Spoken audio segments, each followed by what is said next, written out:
Les vraies voix Sud Radio, le coup de projecteur des vraies voix. Dans la série, l'État cherche désespérément de l'argent pour boucher les trous de ses finances publiques. L'État veut faire les poches des collectivités locales. On fait des économies quand c'est nécessaire et là où c'est utile pour rétablir nos comptes publics. Bercy tente de faire les poches des départements et des régions. On ne se laissera pas faire les poches. Le gouvernement doit au contraire faire des efforts supplémentaires pour nous accompagner. Ben oui, ça veut dire que l'État cherche de l'argent désespérément. Si vous avez 1 ou 2 euros, n'hésitez pas.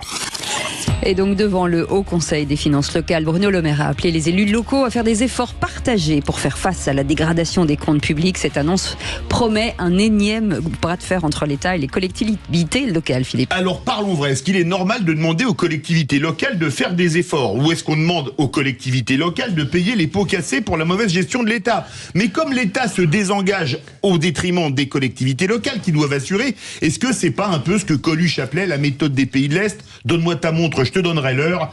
Et donc pour réduire le déficit public, faut-il imposer des économies aux collectivités locales? Vous dites non à 56%. Vous voulez réagir, le 0826 300 300. Et André Léniel, qui a le sourire depuis tout à l'heure, président du comité des finances locales, maire d'Issoudun et premier vice-président délégué à l'Association des maires de France et ancien ministre. Monsieur le ministre, merci d'être avec nous. Petit tour de table avec Philippe Bilger, d'abord sur ses comptes publics. Eh bien, merci encore une fois, ma chère Cécile, de m'offrir un sujet qui me passionne. Mais objectivement, j'ai l'impression que la réponse à la question de Sud Radio ne peut être que positive. Et d'ailleurs, cela fait des années qu'on a l'impression que l'État, en réalité, se disperse, s'éparpille, met en cause les collectivités locales qui n'y sont pour rien, parce qu'en effet, il ne parvient pas à administrer ce qui relève véritablement de sa mission.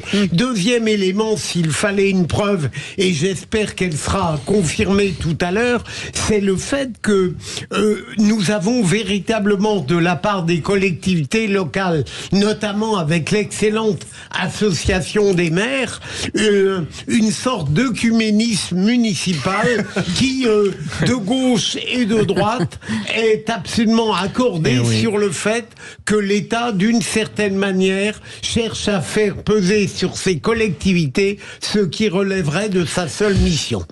D'abord, je salue André Léniel. Pour l'ancien élu que j'ai été, l'engagement et la parole publique forte d'André Léniel, pour l'élu local que j'ai été, a toujours été une source d'inspiration et de connaissances et d'infos concernant l'actualité des collectivités territoriales, ce qui m'a amené à améliorer mes interventions.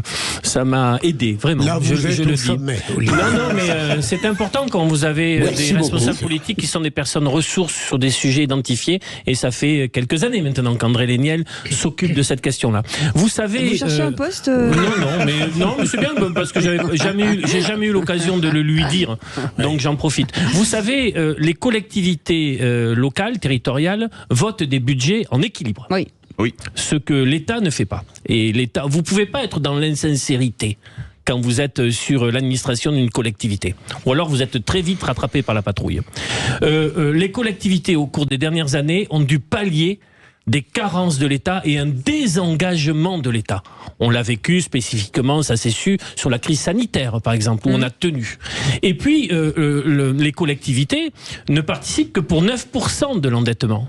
Donc, c'est quasiment rien, quand bien même on a peut-être des efforts de bonne gestion à faire. Donc, je trouve qu'il y a là, dans cette offensive qui n'est pas nouvelle, de l'État qui veut très certainement réduire les dotations aux collectivités, quelque chose qui relève d'une mauvaise politique, et j'espère que le débat public permettra d'instruire tout ça. Benoît Perrin. Alors en termes de chiffres, c'est très simple. Les collectivités locales, c'est à peu près 20% de la dépense publique. L'État, c'est 30% et la sphère sociale, c'est 50%. Donc dès lors que l'État, au sens général, la sphère publique, on va dire, doit faire des efforts, ça me semble tout à fait normal de demander des efforts à tout le monde. Une fois qu'on a dit ça, il faut comprendre les leviers qui sont possibles, en fait, les leviers, parce que les administrations, comme vous le savez, les collectivités locales se gèrent librement. Donc, ce qu'il faut rappeler, c'est comment elles se financent. Elles se financent très simplement par, on va dire, deux pôles. Un, des ressources propres, 50% de leur budget. Et de l'autre côté, soit des subventions de l'État, pour être très vite, ou alors des impôts, enfin de la fiscalité qui est transférée. La DGF, donc, notamment la dotation globale de fonctionnement. Exactement. Et ça, c'est un levier important. Un des rares moments dans l'histoire assez récente où cette DGF a été fortement contrainte, c'est par François Hollande, dans les années 2011-2012. Et là, on a vu le seul moment où les collectivités locales ont réduit leur train de vie, et notamment ont réduit leurs embauches. Il a été élu en 2012, Hollande, donc pas en 2011. Pardon ? Il a été élu en 2012, Hollande. Oui, donc pas en 2012-2013. Et c'est le seul moment où le nombre de fonctionnaires de recrutement a baissé dans les collectivités locales. Et je crois qu'il faut rappeler ce chiffre très simple. Depuis 20 ans, plus 44% d'embauches dans les collectivités locales. Donc je crois que oui, il faut chercher à optimiser la dépense aussi dans les collectivités locales. Alors nous avons un invité qui est un petit peu en colère, André Léniel, qui est avec nous, président du comité des finances totales, maire d'Issoudun et premier vice-président délégué de l'Association des maires de France et ancien ministre. Donc la question, on parle à peu près de 15 milliards. Est-ce que c'est faisable aujourd'hui ? Ça ne serait absolument pas raisonnable. Ça ne serait pas raisonnable pour plusieurs raisons. D'abord, ça serait totalement injuste. Comme cela a été dit, nos budgets sont équilibrés. Nos dettes sont minimes et nous les payons sur nos propres budgets. Et par ailleurs, nous avons participé déjà de manière massive à financer les déficits de l'État. Entre 2014 et 2024, donc ça englobe des quinquennats différents, entre 2014 et 2024, nous avons été ponctionnés en cumulé et bien entendu en euros constants de plus de 70 milliards. C'est un effort sans précédent et qu'aucune autre catégorie n'a mis en œuvre pour essayer d'améliorer le compte public. Aujourd'hui, nous sommes dans un autre système qui fait que le supplice du garrot, qui dure depuis une bonne dizaine d'années, est en train d'étouffer nombre de collectivités territoriales et que ça serait un coup fatal à la qualité des services apportés à nos concitoyens. Aujourd'hui, nous sommes, en particulier dans les mairies, des amortisseurs sociaux dans un pays qui est en crise. Si demain nous n'avons plus la capacité à répondre par le service public local, c'est-à-dire au plus près du citoyen, alors il y aura une aggravation importante de la situation de notre pays. J'ajoute à cela que c'est nous qui modernisons les territoires et que si on nous interdit de continuer à le faire en comprimant nos capacités de financement, alors ce sera du recul qui seront pris et des services qui ne seront plus rendus. Et c'est le citoyen qui, à la fin, sera le dindon de la farce. Philippe Bilger veut réagir. Est-ce que réagir, c'est beaucoup dire ? En tout cas, je voudrais vous poser une question. Est-ce que, et pardonnez l'incongruité que je vais formuler, est-ce qu'il n'y a pas une sorte de paradoxe dans une république qui, évidemment, centralise l'omnipotence présidentielle avec une sorte de jacobinisme arrogant et de l'autre côté, une décharge pour le pire sur les collectivités locales quand elles ont à gérer les défaillances de l'État. Est-ce qu'il y a là un paradoxe, à votre avis, ou une logique ? Il peut y avoir les deux. C'est clair que depuis ces dernières années, la recentralisation est massive. Et que c'est la suppression des impôts que nous percevions, c'est-à-dire une nationalisation de l'impôt. Parce que les citoyens continuent à les payer, mais ils les payent par d'autres canaux. Oui. Et ça ne correspond pas forcément aux attentes qu'ils ont sur le terrain. Donc, oui, il y a une volonté de la part de l'État de se défausser et une volonté de recentralisation. Nous sommes, j'allais dire, le dernier rempart, nous, les collectivités territoriales, et en particulier les communes, pour essayer que les choses se fassent au plus près de nos concitoyens. Nous voulons qu'ils puissent voir, qu'ils puissent contrôler, qu'ils puissent nous interpeller. On sait bien que plus le pouvoir s'éloigne du citoyen, moins, bien entendu, il est entendu, le citoyen.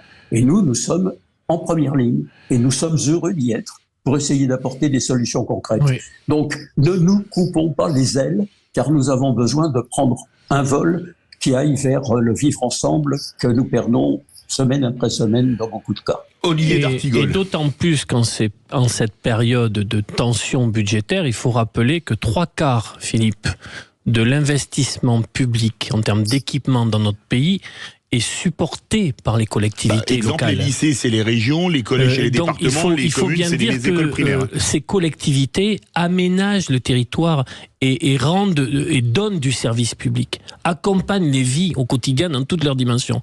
Et c'est souvent aussi des territoires d'innovation sociale, écologique. Il s'y passe des choses très positives parce que moi j'aime bien l'idée de la commune cœur battant de la démocratie, parce que tu es au plus près et donc tu peux réagir au mieux.